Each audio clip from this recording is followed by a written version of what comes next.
our deepest fear is that we are powerful beyond measure. I will live every day as if there were a microphone tucked under my tongue. It's great to get in the game, but don't get in the game till you understand the rules, till you're an insider. Your life changes when you begin having a different conversation in your head. What we need to do in radically deep problems is propose radically visionary solutions. Because the people who are crazy enough to think they can change the world are the ones who do. Welcome to our festive POWERCUT series, where the Inside Influence team and I take a 6-week pause over Christmas to reset, read, recalibrate, and generally refill our creative tanks. Oh, and, probably eat a few mince pies while we're at it. To keep you fueled while we're gone, we have traveled back through the archives and pulled out 6 of our all-time favorite Inside Influence episodes from over the past year. Then cut those down again into 6 core moments that I can say, hand on heart, radically changed how I showed up, led, and influenced over the past 12 months. If you're new to the Inside Influence community, enjoy the ride. If you are a long-time listener, these moments are 100% worth a refresh. Today's POWERCUT is with the incredible Leslie Ehm. Leslie is a former TV host and advertising creative director turned training guru. Having spent decades traveling the globe with her award-winning company Combustion, working with executives and teams from top organizations like Google, Disney, Pepsico, Uber, and more. Seriously, the list may as well be the entire Fortune 500. She has turned technologists into creative forces, bankers into storytellers, and has brought a serious dose of badassery to boardrooms everywhere. Her latest book, Swagger, Unleash Everything You Are and Become Everything You Want, is a Wall Street Journal, USA Today, and Amazon #1 bestseller. To quote her website, she's been called better than therapy, a rock star, ass-kicking, a force of nature, and even a witch. So, basically my kind of woman. In this part of our conversation, we jump into the 3 drivers of swagger. Number 1, speak your truth, but first reframe it. Number 2, state your intention. And number 3, embody self-belief. Plus, why developing swagger is the opposite of faking it until you make it. Rather, it's a form of owning it, of owning the space that you walk on that literally repels imposter syndrome. If you enjoy this POWERCUT episode and want to hear my full conversation with Leslie, check out episode 131 on either my website, juliemasters.com, or any of your usual podcast hangouts. But for now, sit back, relax, and enjoy the POWERCUT of my conversation with the unbreakable Leslie Ehm.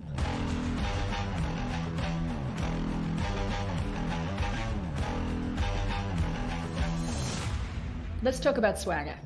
I want to talk about swagger. So talk to me. Let's start at the very beginnings of the basics. Like, what is swagger in your words? Well, when a lot of people hear the word, they assume it means that arroganty, show off, peacock in your face, kind of jam. And that is not my definition of swagger. I have redefined the word as the ability to manifest who you really are and hold on to that in the face of all of the psychological crap that's going to come for it, regardless of the situation or environment. So it means you have one truth, one face, one heart, and you show up with that no matter the challenges around you, no matter the situation, and no matter who you're with.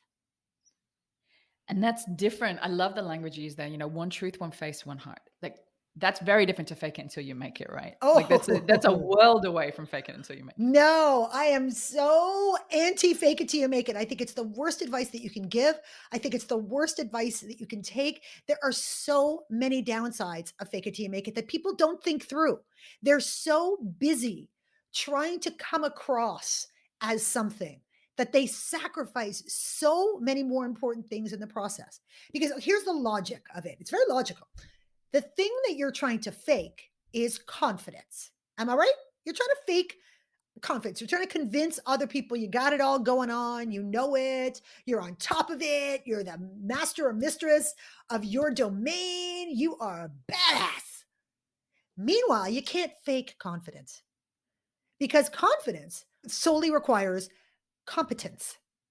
only by doing something over and over and over again and proving to your highly resistant brain that you do know what you're talking about because you've done it a whole bunch of times, and you can be thrown into a variety of situations and you will not sink, you will swim.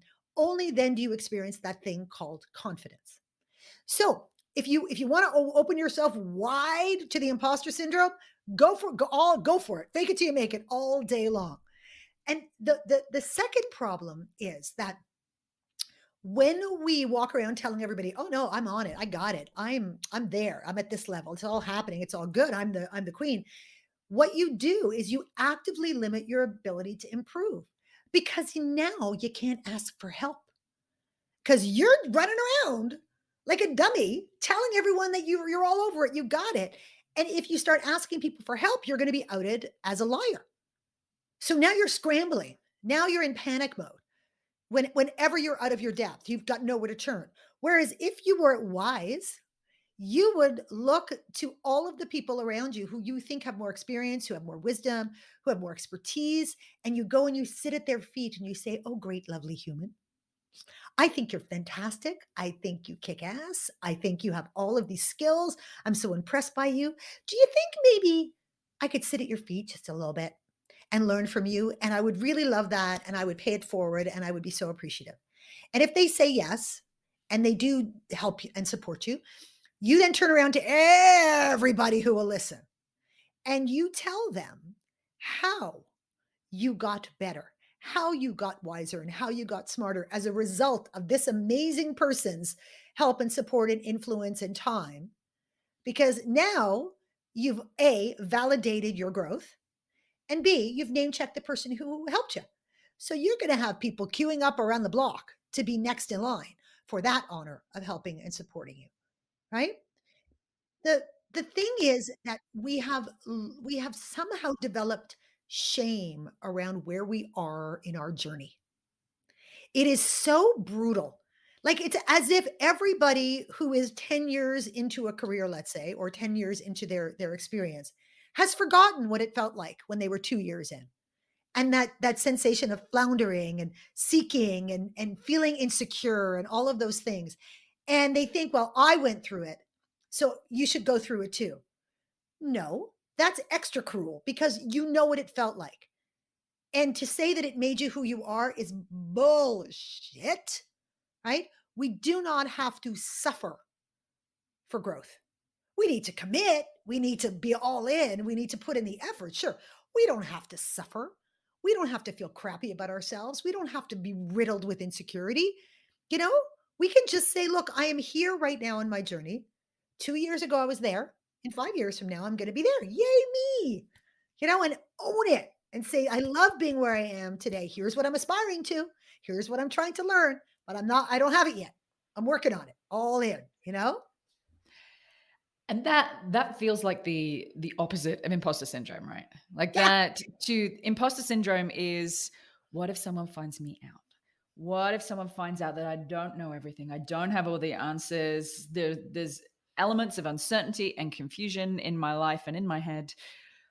But this is the opposite. This is Yeah. owning exactly where you are. You eradicate the imposter syndrome. You take all of the power out of it. It has no power anymore. It's like you know the Wizard of Oz. You watched the Wizard of Oz growing up. You know when uh the house has been dropped on the Wicked Witch of the East, and Dorothy and Glinda are together, and then the Wicked Witch comes in and she's just fuming and really, who killed my sister? You know, I'll get you, my pretty, and your little dog too. And Glinda looks at her and she says, "You have no power here. Be gone before someone drops a house on you." That's what you do to the imposter syndrome when you embrace where you are in your journey. It has no power anymore because you go, yeah, you're right. No, this is exactly where I am in my journey. No, I'm not an expert yet. Absolutely not. Don't claim to be none of it. But here's what I know, though. Here's what I'm badass at. Here's what I'm working on. Here's what I hope to be. But this is where I am right now. So what, you know? And then the bullies, you know, the critics just go, okay, I don't know what to do now, right? It's beautiful. It's very hard to bully somebody who fully owns their space. It's almost it's practically impossible. There's just no resistance. In order to bully, you need to push up against something, and if that something shows you no resistance, there's no satisfaction, and that is not even a game. Or you don't cower from it. You don't pull away. You just stand in your place of truth. It's a beautiful thing. That's how I have a whole chapter in my book about dealing with haters, because haters gonna come. When you have swagger is like cookies for cockroaches. They are gonna come scurrying out, because when you're in your place of power, they don't like you. They don't like you. They're like, "Ooh, how do I get some of that?" It's like your power buffet is now laden. It's like the best Chinese food buffet you've ever seen on the planet. It's got the little egg rolls. It's got the little spare ribs. It's got there's little sushis there for bonus. It's delicious. And everybody's like, "Oh, she got so much power. Can I just have a little egg roll or a little sushi or a little something?" And you go, and you pull down those metal shutters and you go, no, the power buffet is closed, my friend. You don't get to come snacking. I know I'm delicious and all that.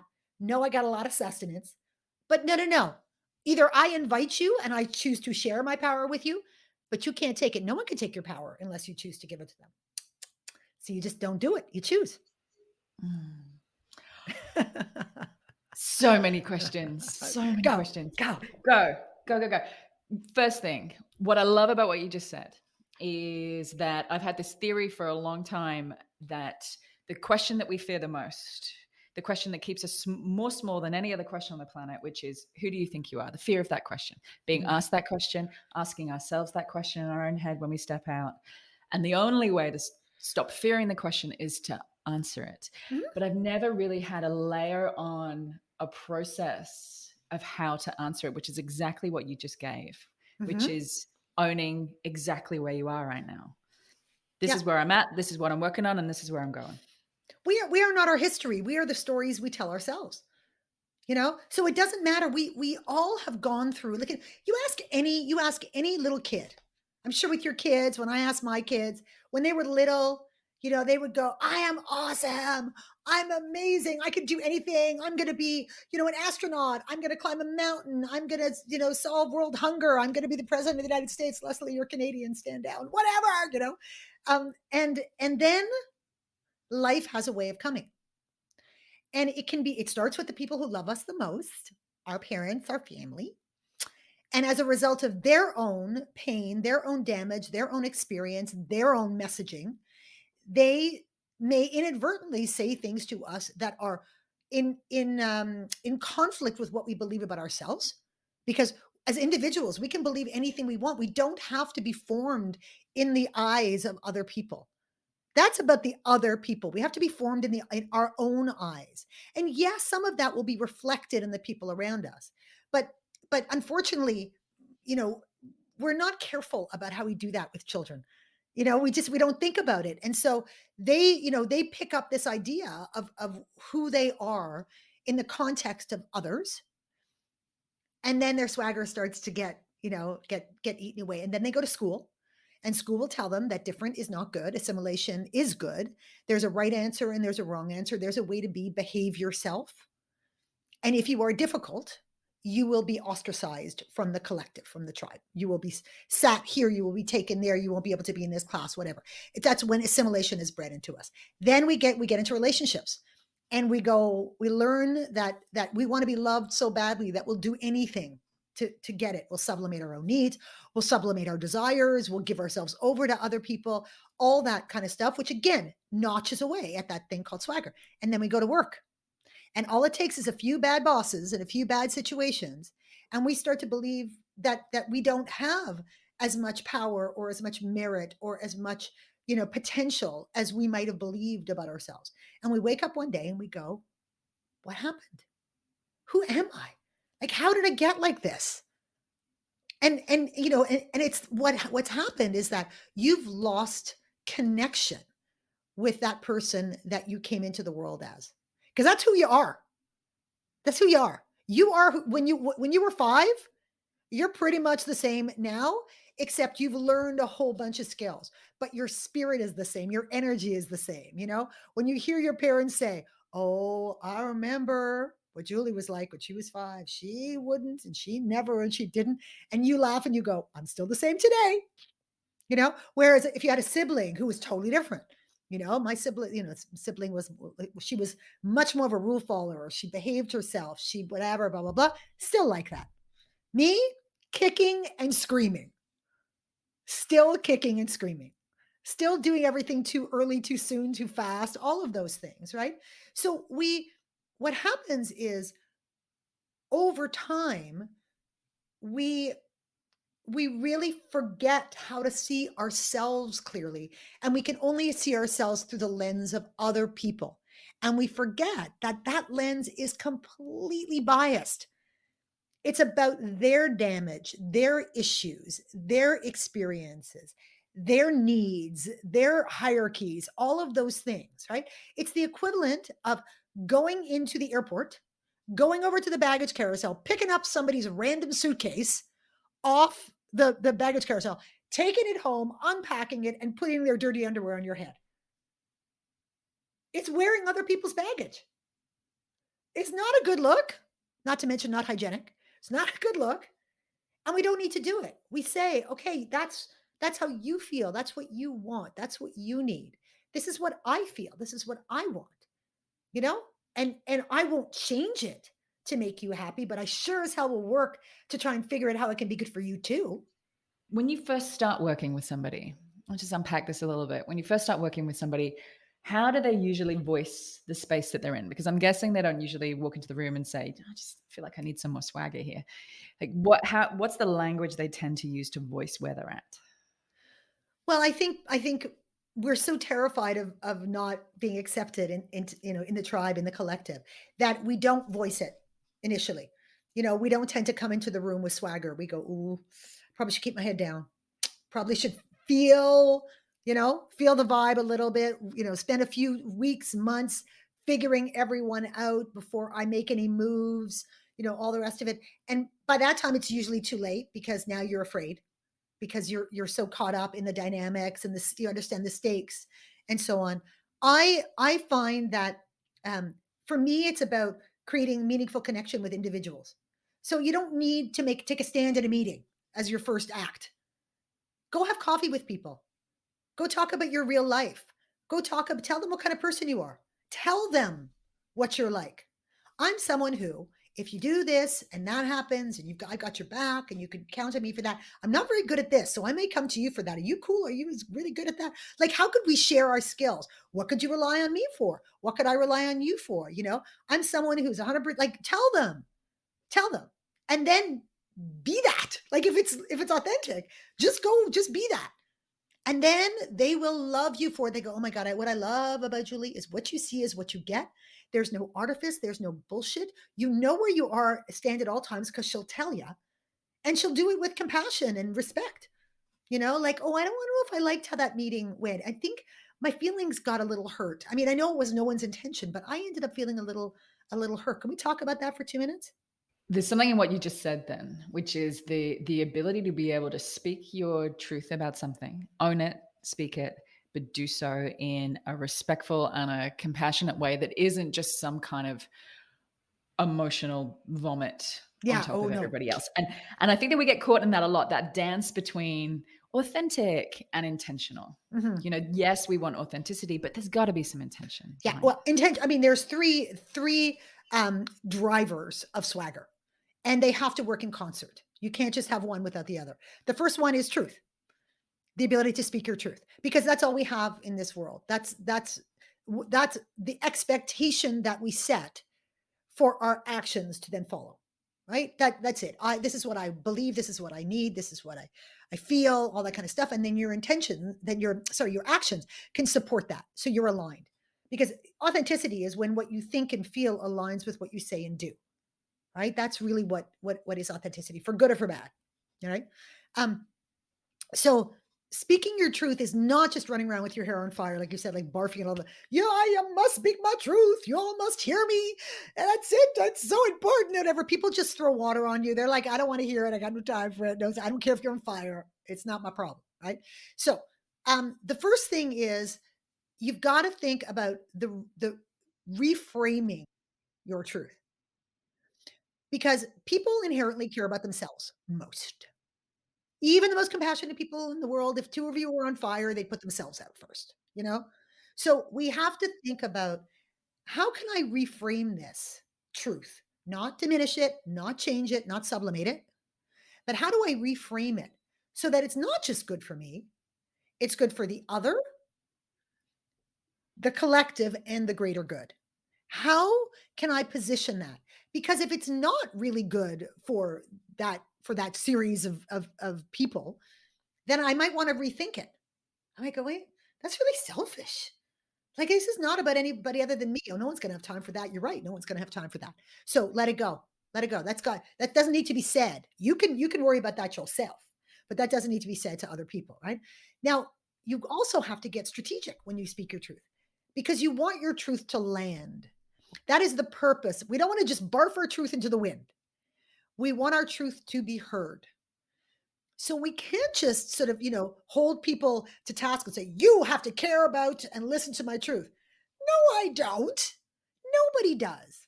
Right? So we have to get smart about how we do it. We have to think about when we speak it. Is now the best time? Where we speak it in this situation right now? Is this like, should I maybe wait until after this trauma is over, and then circle around and have a one-on-one conversation, lest I out someone or hurt someone or throw somebody under the bus, because that is not what I'm trying to do here. And it could be to whom? Find the person who will benefit from the truth, from hearing the truth, and will recognize the benefits to the collective and to the greater good, right? So that's the first thing. The second thing is, to your point, smarty girl, intention. That's your second driver. It's the why. Why are you doing it? If it's just for you, it's not going to fly. If it's to make yourself look bigger and make someone else look smaller, it's not going to fly. If it's to take control of something and take control away from somebody else, not going to fly. All of those things, all of those self-serving things. If it's about, because you're pissed and you want to take your anger out, you want revenge, it's not going to go well. And you probably, if you look back across your life, you'll notice how that never goes really well, right? So you have to know why. And once you identify why, the smartest thing you can do is just tell other people what your intention is. Just tell them. My intention here is to share some insights that I believe are going to help change the direction of this project. And I know that it might feel a little bit, a little edgy, because I'm gonna challenge some stuff. But please understand, my intention is to help us not, continue to spin. Okay. And then you don't just go, you're an idiot. You go, here's what I've noticed, or here's what I recognize, and here's the ways that I think we could solve those problems. And you know what? If people don't love you for it, that's okay. Because the third part is self-belief. You have to believe that you have the stuff to say it and that you deserve to say it. There's so much power in intention, in stating your intent. Intention just has this ability to cut the conspiracy theories, cut the story. Mm-hmm. If I have a story about you, if I have a story about why you're sharing this, if I have a story about our past experiences, there's something about somebody very clearly and genuinely stating their intent that just cuts the story. Mm-hmm. And it somehow provides like a clean slate for this conversation. Yeah. It's like, when someone's rude to us in the grocery store or whatever, and then, we're pissed off and because they've been rude to us, whatever. But then we go outside and we see them helping their elderly parent out of the car, or helping their elderly parent, out of the wheelchair into the car. And you go, oh, that person was having a hard time. Of course, that person was frustrated and edgy and whatever. You know what I mean? And you go, oh, why don't we just assume that everybody's got stuff going on, right? Just assume that. I've met surprisingly few truly shitty humans in my life. Like, truly, intentionally shitty humans. I think that they're a rarity. They exist for sure, but I think we assume that so many more people are shitty than they really are. Thanks so much for listening. I hope you enjoyed this episode and have seized hold of at least one tool, idea, or mindset that will help you start raising your own level of influence. Now, for those of you who want to take the next step in your journey or would just love a roadmap to becoming the most influential voice, idea, or brand in your space, then I have good news. You can now download the latest updated version of my ebook, The Influencer Code, from my website, juliemasters.com. Also, there's a link in the show notes. Just pop in your email address, and I promise I will not spam you, but it is jam-packed full of ideas, tools, and case studies that I have come across in my now 20 plus years of doing this work.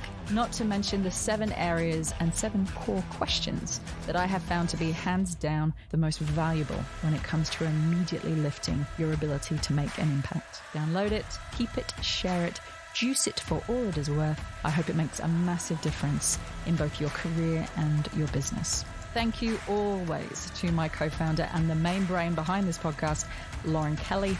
You kick my butt in all the right ways. Thank you for making it happen. And if you did enjoy the show, then we would love you to share this podcast and leave us a review on iTunes, Google, Stitcher, whatever your platform of choice happens to be. And don't forget to subscribe to make sure that you never miss an episode.